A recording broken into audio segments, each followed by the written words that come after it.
নমস্কার সবাইকে। আজকে শ্রাবণের 17 তারিখ রবিবার। আমরা ভেবেছিলাম যে কালকে সকালে কিন্তু এই যে ঘাসগুলো রয়েছে দুই সাইড থেকে, যেরকম এই সাইডটা যেরকম পরিষ্কার করা আছে মূলত এরকমভাবে পরিষ্কার করব, কিন্তু আজকে দুপুরের দিকে এবং কালকে রাতের দিকে কিন্তু বৃষ্টি হয়েছিল। সেই কারণে কিন্তু আমি জানি না যে পরিষ্কার করা যাবে কি যাবে না। আর এখনও কিন্তু আকাশটা মেঘলা মেঘলা করে আছে, সেই কারণে কিন্তু সার দিয়ে দিচ্ছি। মূলত এই যে দেখতে পাচ্ছ গাছগুলো কিন্তু লাল লাল হয়ে যাচ্ছে। মূলত আমি পরিষ্কার করতে পরেও পারবো, কিন্তু এই যে এখন যে বৃষ্টির কারণে হোক বা সারের অভাবে হোক গাছগুলো কিন্তু লাল লাল হয়ে যাচ্ছে। সেই কারণে কিন্তু আমি এখন সার দিচ্ছি। আর মূলত আমি যে সারটা দিচ্ছি এটা মূলত 14-35।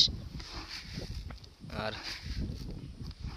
আমি মূলত এই 10 কাটার জন্য মূলত 5 কিলো সার এনেছি। আমি আশা করি একটু অতিরিক্ত একটু বেশিই নিয়ে এসেছি, 4 কিলো 4.5 কিলো তো হয়ে যায়, আমি আরও বেশি নিয়ে এসেছি। মূলত এরকম সাইড থেকে দিচ্ছি।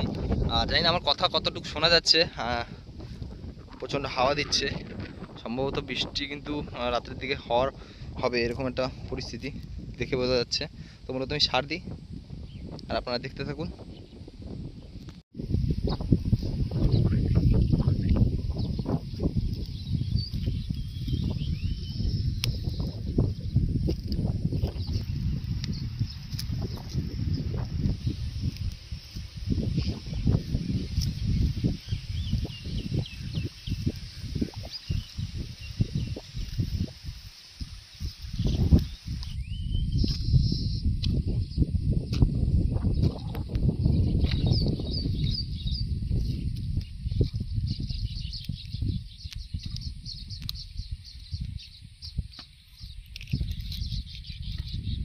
আমার কিন্তু সার দেওয়া শেষ হয়ে গেছে।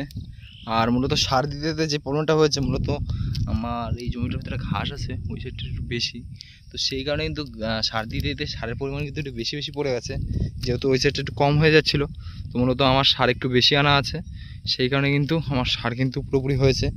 আর মূলত যারা সার দেবেন তারা মূলত গাছের গোড়ার থেকে একটু দূরে দেবেন। আমি যেহেতু একটু কাছে হয়ে গেছে, আশা করি কিছু হবে না, কিন্তু মূলত 4 আঙ্গুল, এই 4 আঙ্গুল দূর থেকে মূলত এই বরাবর থেকে কিন্তু লাইন বাই সার দিবেন। তাহলে কি হবে, গাছটা কিন্তু এই সার দিচ্ছেন বলে একদম গাছের গায়ে দিয়ে দিলে কিন্তু গাছটা কিন্তু মরে যাওয়ার ভয় একটু বেশি আছে, উপকার হতে গিয়ে ক্ষতি হয়ে যেতে পারে। তো সেই কারণে কিন্তু একটু দূর থেকেই দেবেন। দেখা হবে নতুন কোনো ভিডিওতে, ততক্ষণের জন্য ভালো থাকবেন, সুস্থ থাকবেন।